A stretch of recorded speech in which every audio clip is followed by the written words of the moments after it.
porque grande es el Señor y digno de suprema alabanza.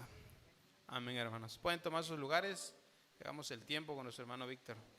Hola mis hermanos y hermanas, buenos días, bienvenidos sean a la casa del Señor. Es un tremendo gozo estar aquí nuevamente un domingo más para bendecir públicamente al Señor y para podernos ver los unos a los otros y poder platicar cómo estuvo la semana, ¿no? Bueno, en esta mañana, mis hermanos, tenemos la visita de nuestro hermano José Julio, su esposa Dali, mi hermano Alejandro. Bienvenidos sean a la casa del Señor. Nos honra sus visitas, hermanos. Bienvenidos sean a la casa de nuestro Dios. Bueno, hermanos, hoy tengo nuevamente el privilegio de impartir la Santa Cena, que es algo central y fundamental dentro de esta iglesia domingo a domingo. Así que la semana pasada meditamos en que solo debemos de gloriarnos en lo que Cristo hizo por nosotros. ¿Lo recuerdan? Ahora quiero que vayamos ahí al Antiguo Testamento, en el libro de Éxodo, capítulo 3, versículos 11 al 14. Éxodo capítulo 3, del versículo 11 al 14, lo leo y luego hago una pequeña introducción. Entonces Moisés respondió a Dios: ¿quién soy yo para que vaya a Faraón y saque de Egipto a los hijos de Israel? Y él respondió: ve, porque yo estaré contigo, y esto te será por señal de que yo te he enviado. Cuando hayas sacado de Egipto al pueblo, servirás a Dios sobre este monte. Dijo Moisés a Dios: he aquí que llego yo a los hijos de Israel y les digo: el Dios de vuestros padres me ha enviado a vosotros. Si ellos me preguntaren: ¿cuál es su nombre?, ¿qué les responderé? Y respondió Dios a Moisés: yo soy el que soy. Y dijo: así dirás a los hijos de Israel: yo soy, me envió a vosotros. Mis hermanos, cada que usted y yo venimos a la mesa del Señor, venimos a celebrar su amor, su gracia, su misericordia, su providencia, todo lo bueno que el Señor nos ha dado, comenzando con una salvación tan grande como dice la carta a los Hebreos, porque el beneficio de Dios comienza por lo espiritual. Luego se va por lo intelectual, cambiando el sistema de valores y pensamientos. Y luego, mis hermanos, comienza la bendición a redundar en todas nuestras vidas, nuestras familias, nuestros trabajos, nuestros negocios. Mis hermanos, cada que venimos a la mesa del Señor, venimos a recordar lo que Él hizo por nosotros y todas sus bendiciones. Pero mis hermanos, cuando el Señor nos llama cada domingo a su mesa, también debemos de recordar el llamado que tenemos de parte de Dios a servirle. Y recuerdan hace 2 domingos cuando hablaba en el libro de Malaquías y decía que Dios exige lo mejor de nosotros, que Dios no se conforma con migajas, que Dios exige lo mejor de cada uno de sus hijas y de sus hijos. Bueno, en esta mañana, antes de participar de la Santa Cena, quiero que pensemos en nuestro llamado a servir a Dios. Y ese llamado lo tenemos todos. Todos los que estamos aquí, desde los que están en la puerta hasta este servidor que les habla, todos tienen un llamado a servir al Señor, porque a todos el Señor en menor o en mayor grado nos ha dado un don para poderle servir. Y ese servicio, mis hermanos, mis hermanas, no se limita a la iglesia.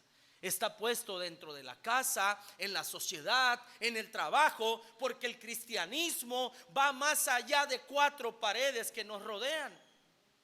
Miren lo que dice en Primera de Pedro capítulo 1, Primera de Pedro capítulo 2, versículo 9, escúchelo. Mas vosotros sois linaje escogido, real sacerdocio, nación santa, pueblo adquirido por Dios. Aquí está, miren todo lo que somos, nuestra identidad. Y ahora, ¿para qué Dios nos ha llamado? Para que anunciéis las virtudes de aquel que los llamó de las tinieblas a su luz admirable. Y ahora quiero que meditemos brevemente en el llamado de Moisés para compararnos nuestro llamado también que tenemos todos aquí para servir a Dios. Número 1 en nuestro llamado al servicio a Dios, lo encontramos en el versículo 11. Y es que para servir a Dios, mis hermanos, nuestras capacidades humanas no son suficientes. Y eso lo quiero dejar grabado en todos. Para poder servir a Dios en menor o en mayor grado, las capacidades humanas no son suficientes. Versículo 11. Entonces Moisés respondió a Dios: ¿quién soy yo?, dijo Moisés, para que vaya Faraón y saque de Egipto a los hijos de Israel. Mis hermanos, Moisés reconoció que era un fugitivo, un homicida fugitivo. Él en su presente, 40 años después, era un simple pastor anónimo en el desierto que vivía en Madián.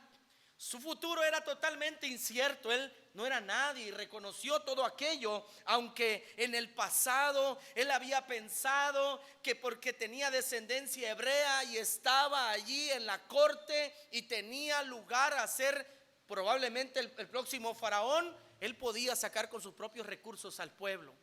Pero él entendió, mis hermanos, que los recursos humanos para servir a Dios no son suficientes. Nuestros recursos, nuestras posibilidades, mis hermanos, no son suficientes para servir a Dios. Tiene que ser Dios quien capacita a sus hijas, a sus hijos, para poderle servir con excelencia. Allá en 2 de Corintios 3:5 Pablo dice: no que seamos competentes por nosotros mismos para pensar algo como de nosotros mismos, sino que nuestra competencia proviene de Dios. Mis hermanos, Moisés reconoció su incapacidad para semejante tarea que Dios le estaba encomendando. Mi hermano, si tú eres un cristiano, si tú eres una cristiana que por gracia del Señor te ofrecen cualquier ministerio y tú con soberbia dices: yo puedo, eso es fácil, esa es la primera señal que no estás capacitado para estar allí. Porque quien tiene la capacidad y tiene temor de Dios dice: necesito que Dios me capacite y me ayude y me pastoree y me sostenga. Aquel que dice: yo también puedo, ese no es apto. En primera, no puede. Y en segunda, recuerden que no es solo llegar, sino sostenerse. Y ese sostenimiento para todo, en el ministerio, en el trabajo, en todo, hermano, la constancia y la disciplina solo pueden ser de la mano de Dios. Número 2 en nuestro llamado al servicio, mis hermanos, es que lo que nos capacita es la presencia de Dios, la presencia del Señor. Versículo 12, miren lo que le dijo Dios: y él respondió: ve, porque yo estaré contigo, y esto te será por señal de que yo te he enviado. Cuando hayas sacado de Egipto al pueblo, serviréis a Dios sobre este monte. Mis hermanos, la excelencia en nuestro llamado solo puede ser garantizada por la presencia de Dios en nuestras vidas. En pocas palabras, mis hermanos, en el argot cristiano evangélico del siglo XXI, cuando Dios está respaldando a la persona, a la iglesia o a cierta hermana. Solo la presencia de Dios, mis hermanos, puede garantizar que nosotros sirvamos a Dios como a Él le agrada. Lo que dice en Josué 1:9: mira que te mando que te esfuerces y seas valiente. Esa es de tu parte, porque Jehová tu Dios estará contigo a donde quiera que vayas. Tú predicas muy bien por la gracia de Dios, porque Dios te capacita. Tú tienes la capacidad de dirigir y de cantar porque Dios te lo ha dado. Tú tienes la capacidad de lo que sea, hermano. Nada es nuestro, como dijo Pablo. Todo es de Dios y todo es para la gloria de Dios, mis hermanos. Que nunca se nos olvide eso. Que todo lo que nosotros podemos hacer y hacemos es por la gracia de Dios y para la gloria del Señor. El llamado en nuestras vidas para servir a Dios es garantizado por la presencia del Señor. Y eso lo entendió muy bien Moisés. Todos los milagros que Dios hizo a través de aquel varón. El abrir el mar rojo, cómo Dios proveyó carne, maná, agua, y cómo Dios defendió y respaldó a tanto a Moisés como a Aarón cuando la congregación se rebeló y dijo: todos somos iguales aquí, todos merecemos estar en el liderazgo, dice. ¿Y qué pasó? Dios, mis hermanos, envió juicio contra Coré y todos los rebeldes. Mis hermanos, la presencia de Dios garantiza el éxito en nuestras vidas y en el ministerio para servirle a Dios. Así que, mi hermano, como decía Moisés, cuando se levantaba la nube en el tabernáculo y decía: Jehová vaya con nosotros y sean dispersados todos los que te aborrecen, a ti y a nosotros. Es Dios quien garantizaba, mis hermanos, el éxito del pueblo en medio del éxodo, y también hoy a la iglesia la sigue sosteniendo, a los mismos cristianos. Finalmente, mis hermanos, en nuestro llamado a servir a Dios tenemos la gran dicha, escucha bien, de conocer a Dios de manera íntima. En nuestro llamado a servir a Dios tenemos la dicha de conocer a Dios de manera íntima. Versículos 13 y 14.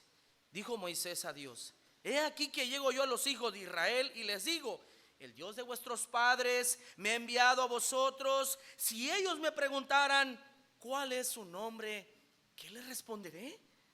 Y miren, Dios se revela a Moisés. Versículo 14. Y respondiendo Dios a Moisés: yo soy el que soy. Y dijo: así dirás a los hijos de Israel: yo soy, me envió a vosotros. En pocas palabras, por nombre, Yahvé.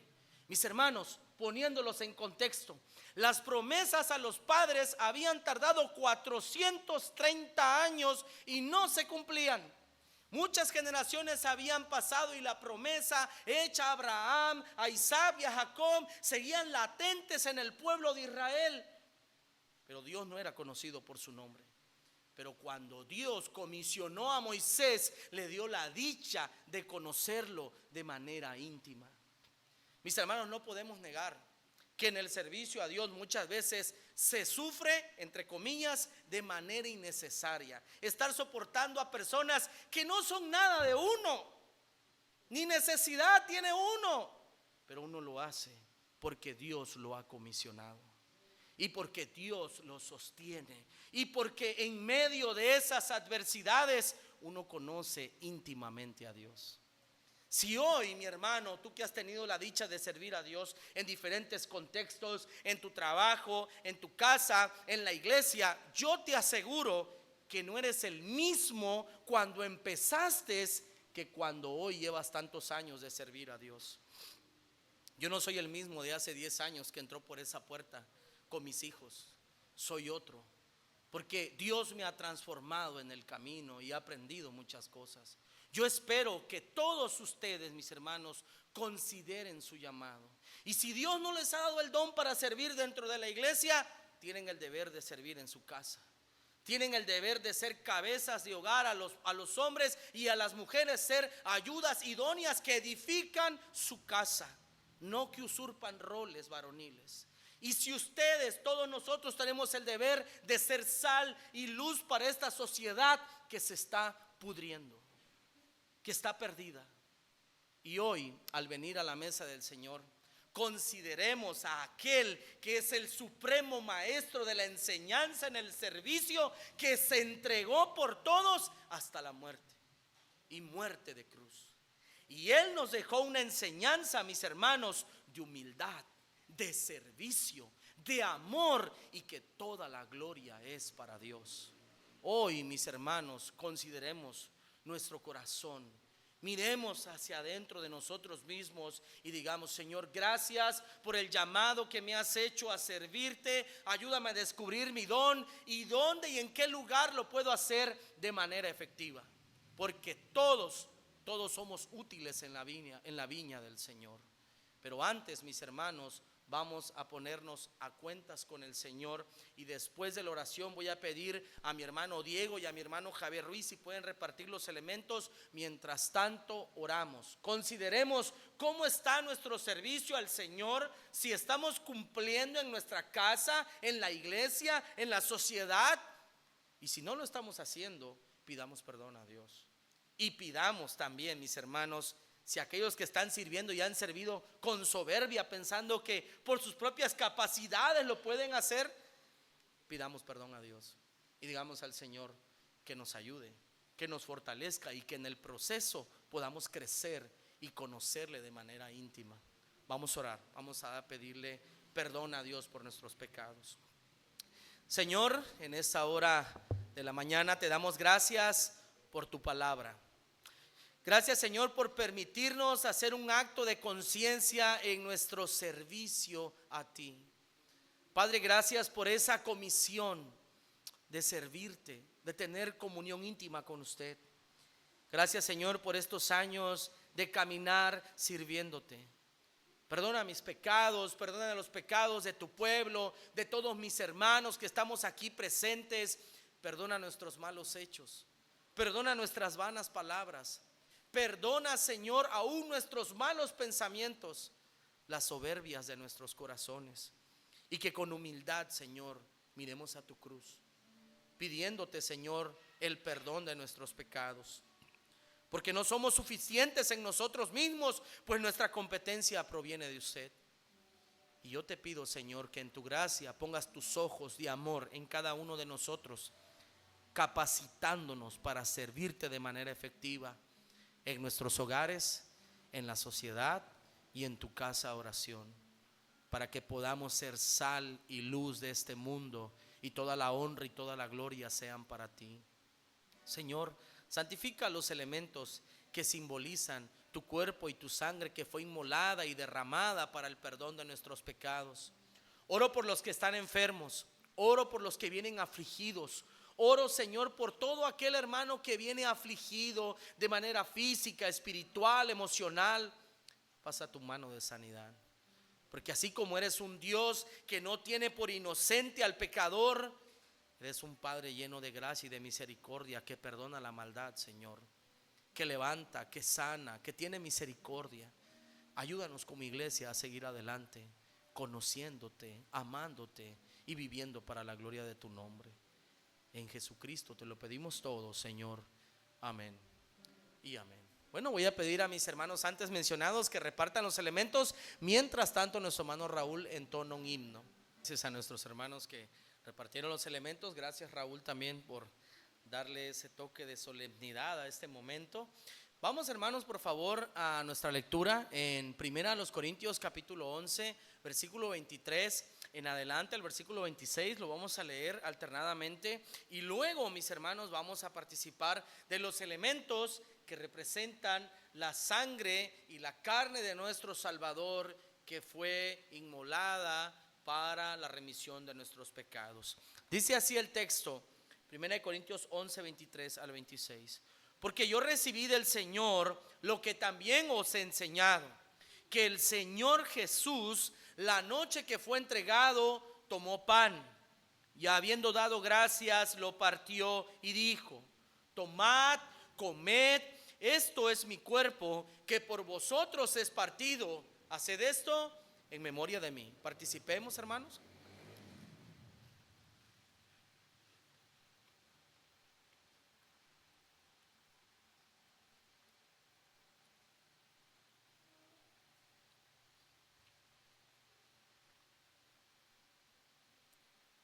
Versículo 25 y 26. Asimismo, tomó también la copa después de haber cenado, diciendo: esta copa es el nuevo pacto en mi sangre. Haced esto todas las veces que la bebiereis en memoria de mí. Participemos, hermanos. Nos ponemos en pie, los invito a que nos pongamos en pie, porque luego vamos a estar sentados durante 40 minutos.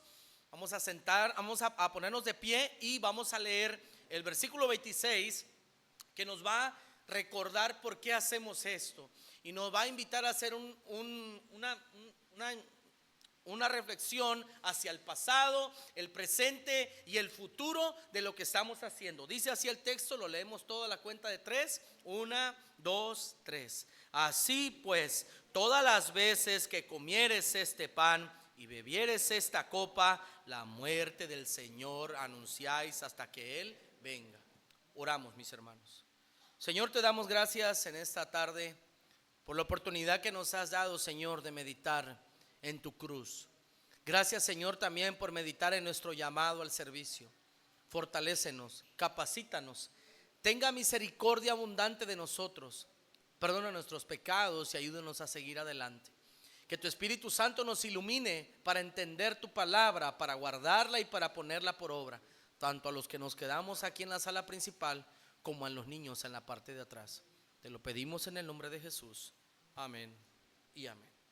El libro de Oseas, eso va a ser nuestra reflexión.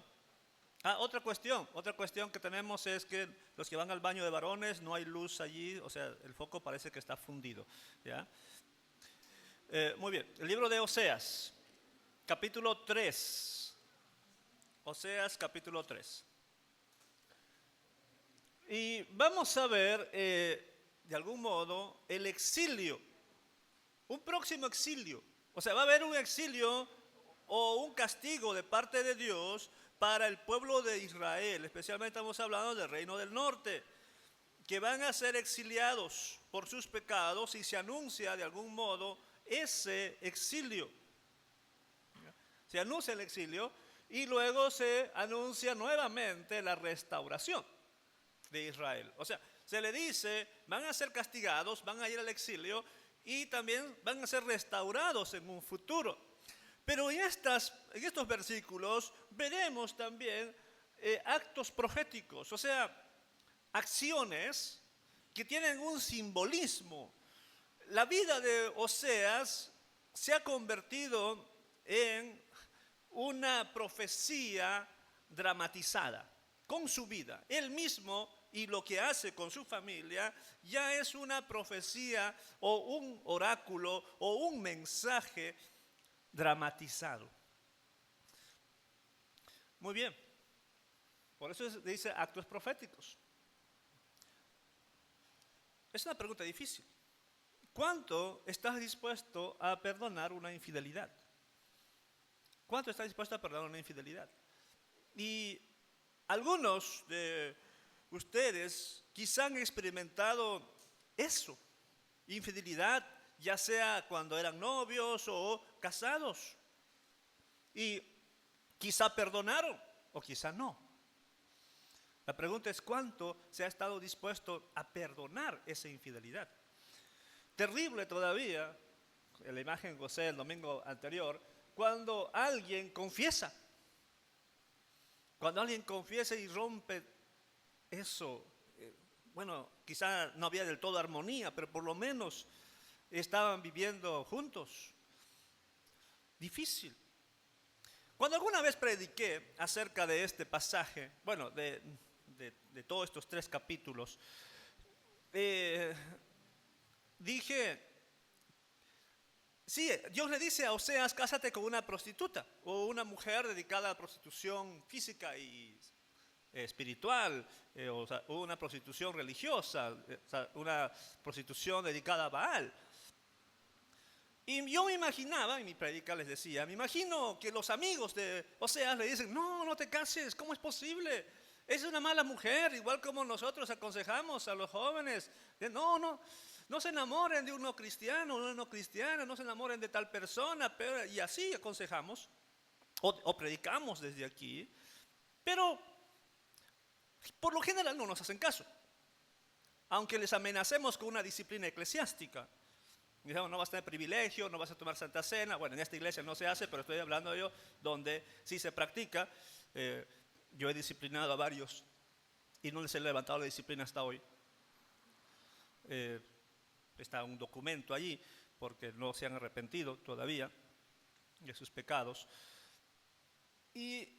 Pero no se arrepienten, no quieren cambiar su vida. Y Oseas pudo haber dicho, Pero no es que yo quiera. Dios me está diciendo que me case con esta persona. No quiero. A mí me gustaría casarme con una mujer, como dice la Biblia o dice nuestra cultura, una mujer virgen, porque eso es lo que decía la cultura, virgen. Se pagaba más. Aunque podían casarse con una no virgen, la dote era menor y bueno, había otras leyes. O sea, pudo haber dicho eso. No, yo no quiero. La verdad, yo quiero casarme con una mujer íntegra. Dios me está pidiendo. Bueno, pasado el tiempo, parece que la mujer acostumbrada a esa vida sexual promiscua decide abandonar a su marido y a sus hijos. Tiene 3 hijos. Y se va con un hombre. Y ahora vamos a ver a Dios pidiéndole a Oseas, mira, perdona a esa mujer, recupérala. ¿Y qué cosa creen que habrán dicho de burla a sus amigos? ¡Hey, te dijimos que esa mujer no te conviene! Te dijimos que esa mujer te iba a engañar. Una mujer acostumbrada a esa vida de promiscuidad sexual no va a estar contenta con un solo hombre. Te va a dejar. Y sucedió, tal como sucedió, tal como te hemos advertido. Y sí, pudo haber sus amigos, familiares, haber dicho, mira, te va a pasar eso. ¿Por qué no nos haces caso? No hiciste caso porque hay alta probabilidad de que eso suceda. Por supuesto, lo mismo decimos hoy en día cuando alguien se casa con uno cristiano y tal, o tiene una historial. Hay una alta probabilidad de que no funcione, aunque hay milagros. Ciertamente hay milagros, hay cambios de vida y por más que hayan tenido una vida diferente, hoy en día ya cambiaron totalmente. Pero si hacemos estadísticas, veremos que ese porcentaje es menor en comparación con las separaciones, divorcios de ese tipo. Quiero puntualizar 2 cosas. 1, el dolor que implica en una persona engañada o que ha sufrido esa infidelidad. El dolor y los traumas que eso deja.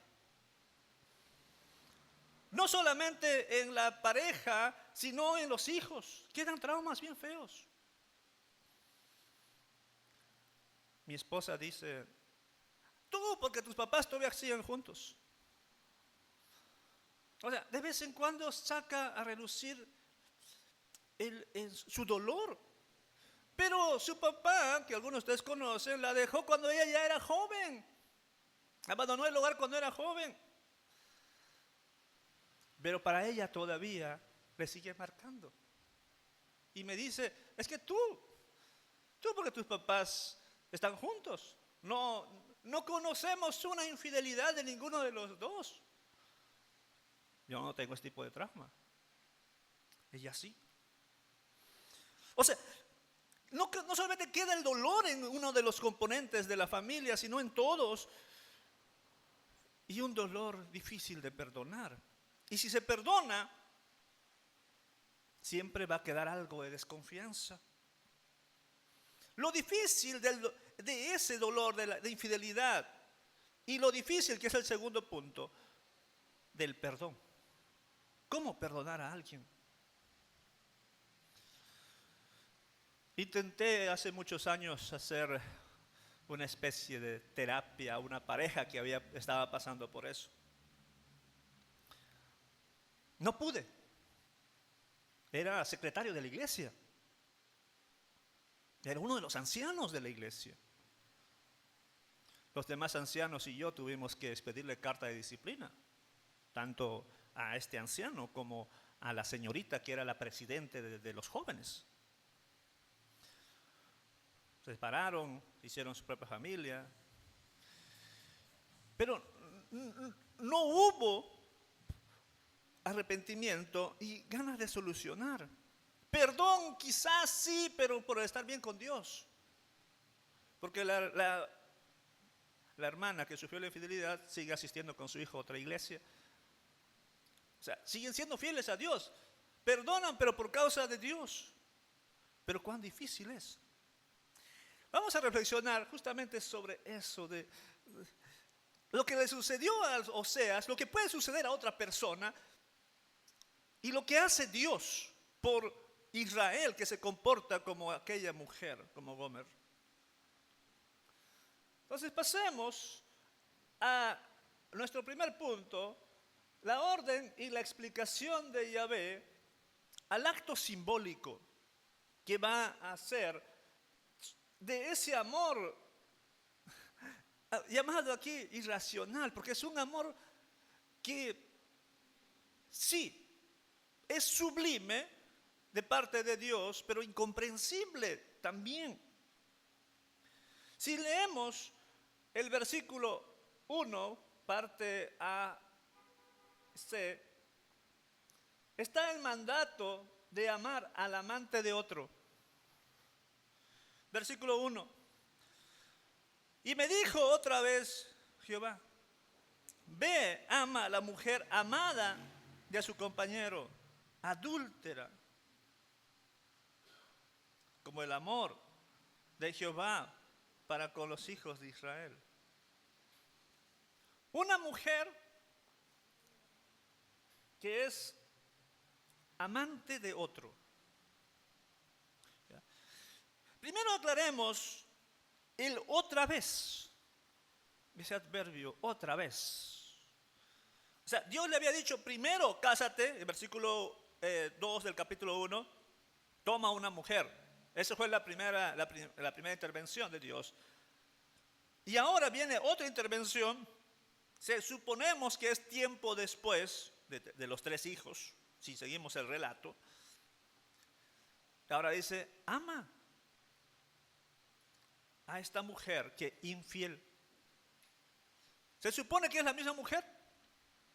No lo dice su nombre. Pero se supone que es la misma mujer. Y se supone que si es la misma mujer, entonces esta mujer había abandonado a su marido y a sus hijos. Y ya vivía con otra persona. Y la orden de Dios es muy, muy fuerte. Como para pedirle, reconcíliate. Reconcíliate con tu mujer. Por más que te haya sido infiel.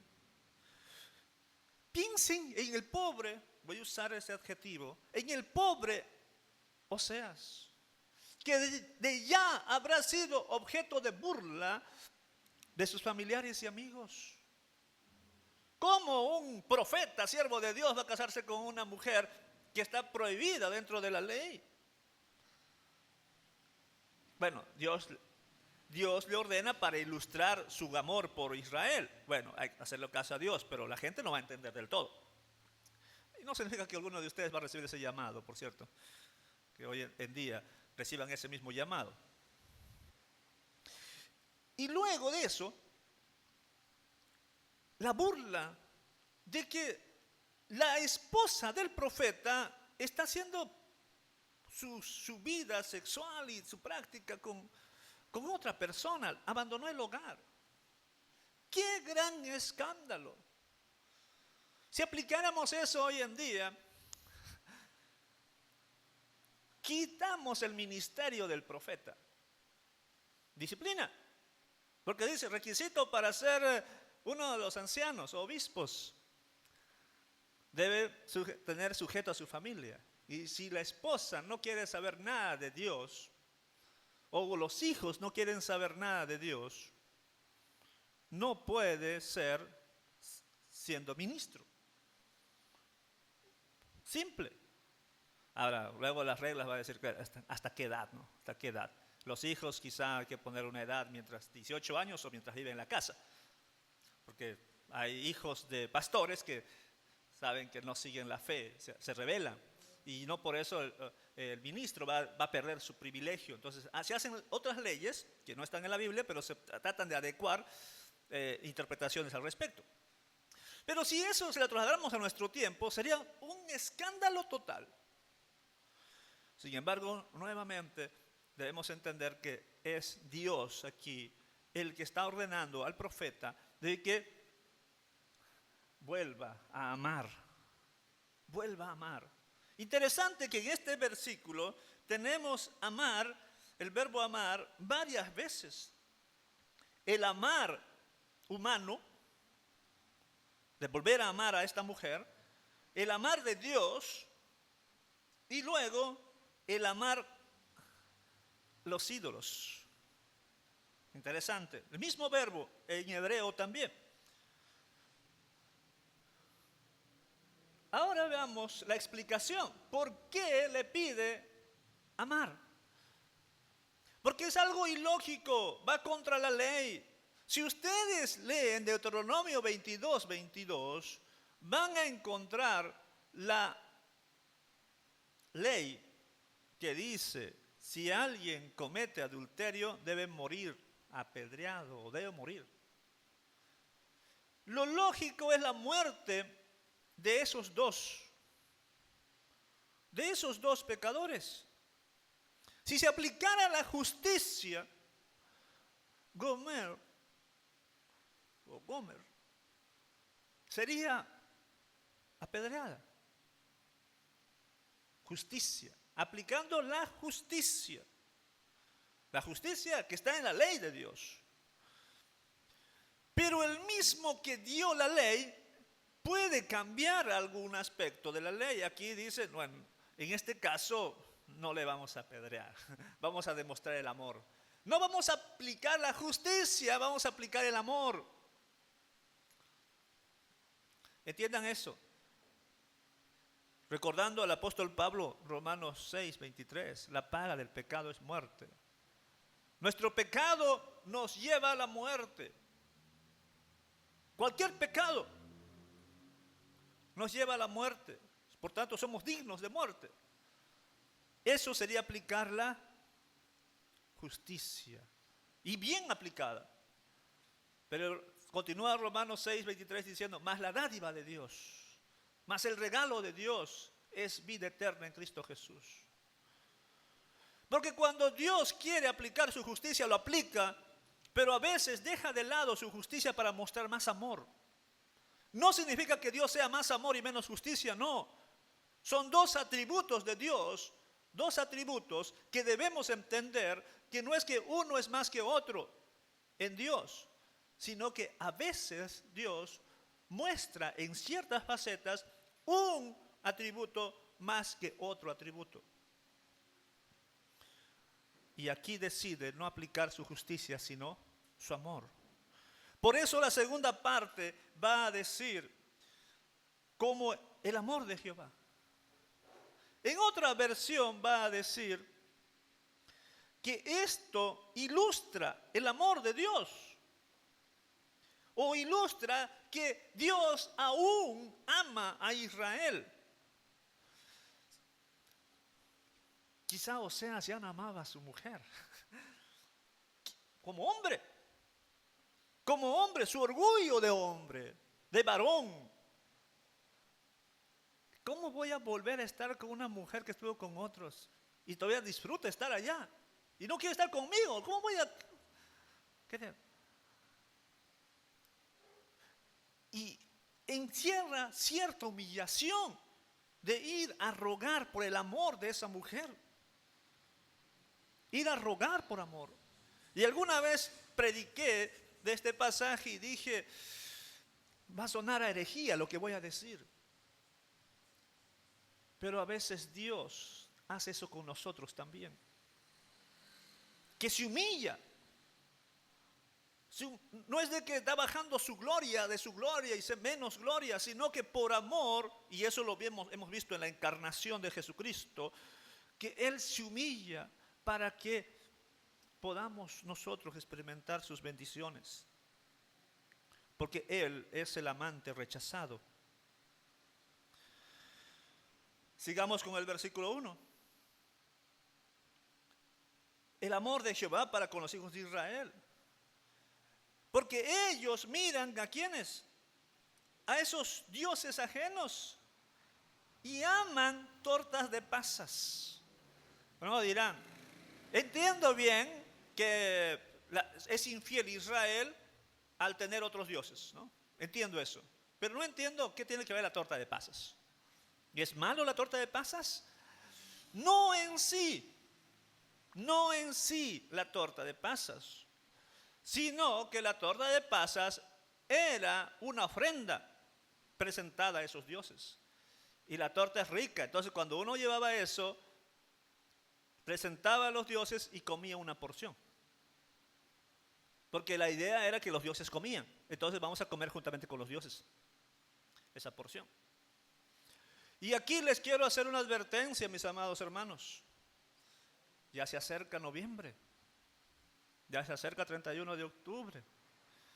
Por ahí algunos que les gusta la oscuridad van a regalar dulces a los niños o van a permitir que sus niños vayan a buscar dulces o vayan a disfrazar. Dirán, eso es culturalmente aceptable en los Estados Unidos, hay cristianos, evangélicos, bautistas o tal que hacen eso. Nosotros no. Nosotros no. Porque entendemos que está asociado con el ocultismo. Pero particularmente en noviembre, y desde aquí ya vayan programando cuándo van a visitar para limpiar la tumba de alguno de sus familiares. Para limpiar. No estoy diciendo para hablar con la tierra que queda de su familiar. Estoy siendo muy crudo. Pero lo que quedó allí, en ese lugar, solamente es un cuerpo ya en estado de composición y probablemente ya no quede mucho. Cuando uno va allí es para limpiar y que no dé mal testimonio, decir que han abandonado a lo que resta de su ser querido. Prográmenlo antes, no en el mismo día. ¿Qué tiene que ver eso que estoy diciendo con el pasaje? Porque en esos días se suele preparar comidas típicas, ¿no? Típicas, tamales especiales, calabazas especiales. En Perú son panes especiales, unos panes muñequitos que solamente se prepara por esa fecha. Y disfrutan. Al hacer eso, de alguna manera están diciendo, me gusta esta fiesta. Los israelitas, volviendo a nuestro texto, aman las tortas de pasas, no porque sea rico la torta de pasas solamente, sino porque eso lo llevaban a sus dioses. Y practicaban de un sincretismo religioso y de una adoración a ellos. Y a Dios no le gusta, eso es infidelidad. Bueno, vamos con nuestro segundo punto. La obediencia de Oseas. La explicación que da Oseas a ese acto simbólico y anunciar que habrá un exilio y una restauración al final. La obediencia de Oseas y el pago por su novia o el rescate de su esposa. Dice el versículo 2, obediencia, qué difícil, la obediencia de Oseas. La compré entonces para mí por 15 siclos de plata y 1 homer y medio de cebada. La compré. Eso era como un dote, pero si era su esposa, es como si ya no lo fuese. Es como ya no lo fuese, tuvo que volver a pagar por su esposa. Ahora bien, ¿cuánto equivale eso? Ahí dice la cifra, ¿no? ¿Cuánto pagó? Quizá no es mucho. Hay que ver la economía, cómo era en ese tiempo. Son 15 piezas de plata. No de moneda que tenemos, plata. Era plata. 15 piezas de plata. Y tenemos también 200 kilos de cebada. 200 kilos de cebada. Hoy en día quizás esté barato, ¿no? En ese tiempo, ¿cuánto estaría la cebada? Conseguir 200 kilos de cebada. Y una medida de vino. Se puede especular, costaba muy barato o costaba muy caro, se puede especular. Lo cierto es que no solamente tuvo que humillarse, ir a la mujer y decirle, reza conmigo, te amo, sino que tuvo que dar al hombre con que vivía una cantidad de provisión. No hagamos teología de esto diciendo si el caso de Dios a quién pagó, porque hay algunas religiones que tratan de explicar, decir, a quién se pagó. Y si es muy poco, 200 kilos de cebada, es muy poca la sangre de Cristo. No hagamos de eso. Esto es más una ilustración de que tuvo que pagar una especie de rescate. Oseas. Y Dios sí, por supuesto, por nosotros pagó mucho más que esa cantidad, ¿verdad? Pues pagó la sangre del unigénito Hijo de Dios. Vale muchísimo más, pero no especulemos a quién lo pagó. Hay una religión en México que habla muy feo de esto, de la idea de pagar, y no se aplica aquí ese sentido. Entonces, hay un precio, pero hay una obediencia, y yo quiero resaltar la obediencia. La obediencia, aunque duela. La obediencia, aunque duela. La obediencia, aunque no tenga sentido obedecer. Dios quiere que le obedezcamos, aunque sea difícil obedecerle, aunque se burlen de nosotros, aunque aparentemente sea contradictorio a lo que Dios mismo ha establecido, si es que entendemos su intención mayor. En este caso tenía una gran intención de mostrarle su amor para con Israel. La obediencia es muy importante y Oseas nos enseña eso. Y para un varón, por lo menos para la mayoría de los varones, nos sería muy difícil ponernos en los zapatos de Oseas y cumplir este mandato. La explicación de Oseas a su esposa, una explicación de separación y encuentro. Veamos lo que dice el versículo 3. Dice, y le dije, oye, Oseas está hablando por primera vez a su esposa, bueno, por lo menos en el relato, tú serás mía durante muchos días, no fornicarás ni tomarás otro varón. Lo mismo haré contigo. ¿Qué está diciéndole? Le está diciendo que habrá un tiempo de separación, purificación, y después de esos días habrá un reencuentro. Ok. No es de que, bueno, voy a respetar mi hombría, ¿no? Pero aquí hay algo, no es de que, ya vente, vamos a acostarnos. Ya, acostémonos, ya te recuperé, es mi esposa. No, tú no vas a tener relaciones sexuales con nadie por algún tiempo, y conmigo tampoco. No es un castigo, es una época de purificación. Hay que purificar, dejar eso. Es como la droga.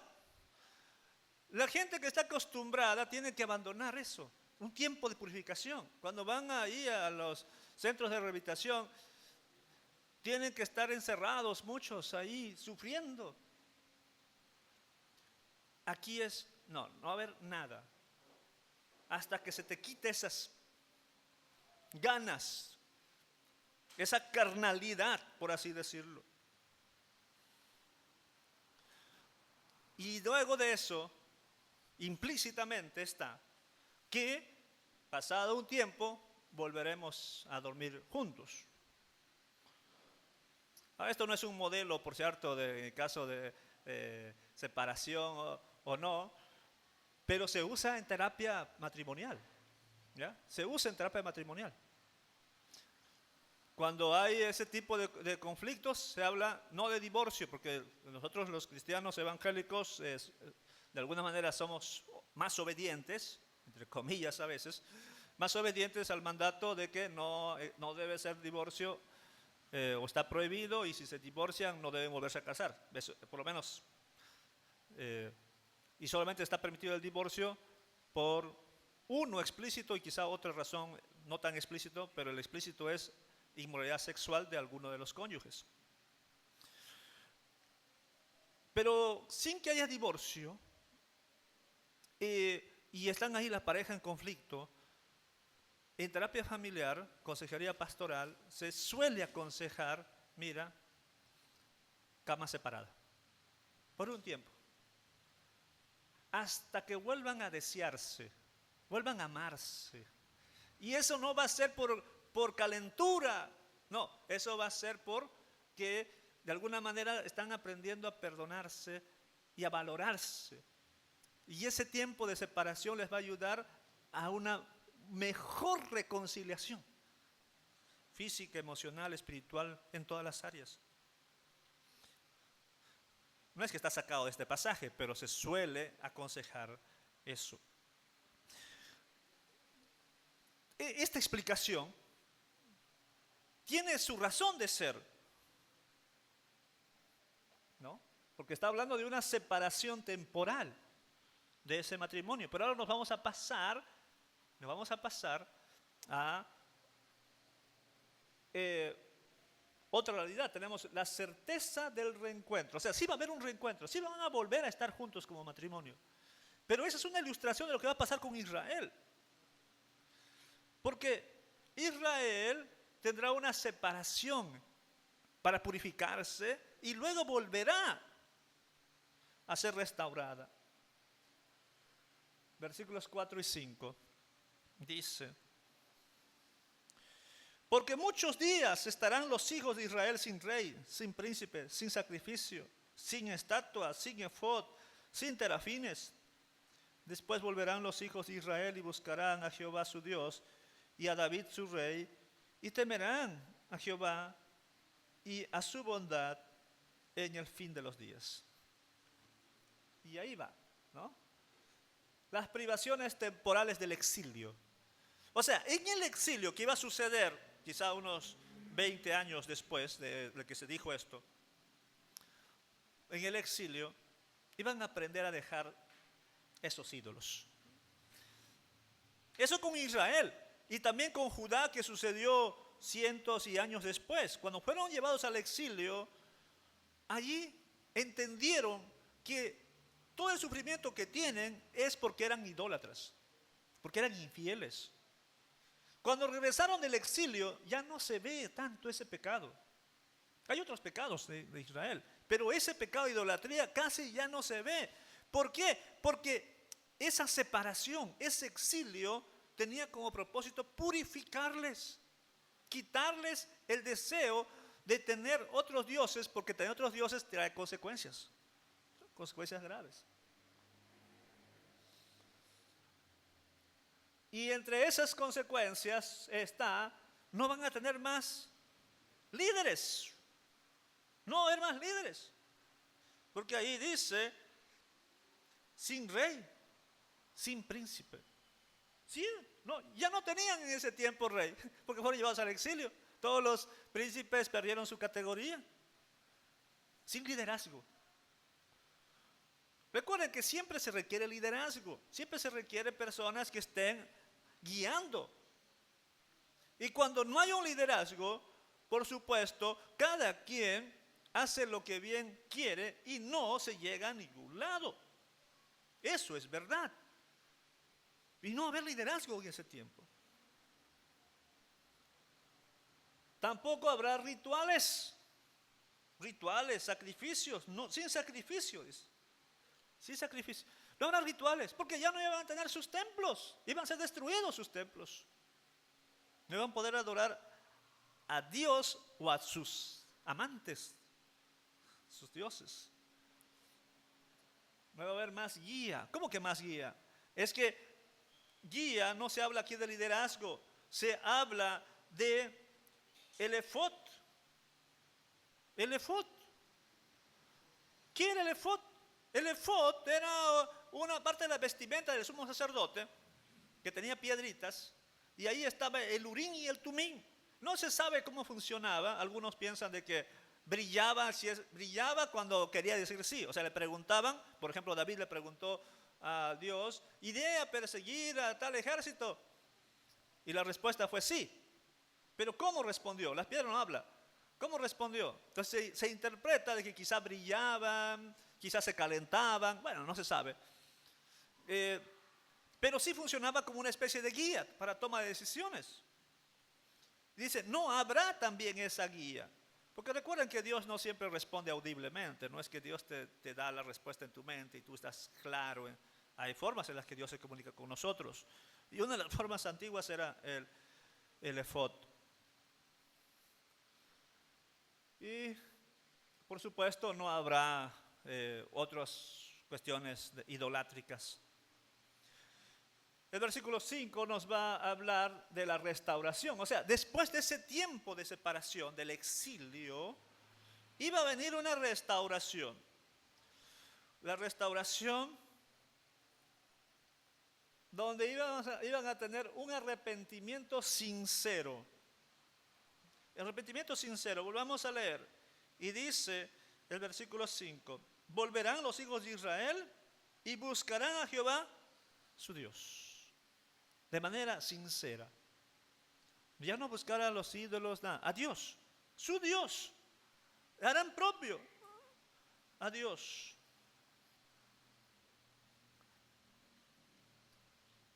Y esa reverencia será duradera. Porque dice, y temerán a Jehová y a su bondad en el fin de los días. O sea, esa fidelidad a Dios iba a durar para siempre. El problema que tenemos en este pasaje es que dice y a David su rey. Pero David murió hace 200 años. ¿Cómo que a David su rey? O a un hijo de David. Pero si todos sus reyes y príncipes ya iban a desaparecer. A eso se considera un mensaje mesiánico, que se refiere al Mesías, al descendiente de David, que es Jesús. Entendido como el Señor Jesús. Volverán y buscarán a Jehová su Dios y a David su rey, o sea, al heredero de David, a Jesucristo, en un futuro. No sucedió después de los 70 años del exilio de los judíos. Sucedió después. Pero es lo que Dios está buscando. Que Israel y luego la humanidad regrese al Dios verdadero, regrese a Jesucristo y le teman por siempre. Eso es lo que Dios está buscando. Voy finalizando. El amor de Dios es grande, maravilloso, sublime.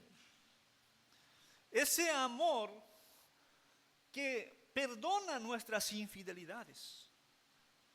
Hemos visto el caso de Gomer, la infiel, y hemos visto el caso del amor de Dios por Israel. Ese mismo Dios hoy nos ama tanto que nos perdona siempre. Nos perdona. Nos quiere perdonar, quiere una restauración plena de nuestras vidas. No una restauración solamente en áreas pequeñas, sino total. Les quiero invitar, hermanos, a pensar en un arrepentimiento sincero. Lo que está pidiendo, arrepentimiento sincero, dejar todo lo que nos estorba, dejar todo lo malo, volvernos a Dios de manera sincera. No sé cómo está cada uno de ustedes, pero quizá está amando a Dios a medias. No está siendo del todo fiel, sincero en su devoción a Dios.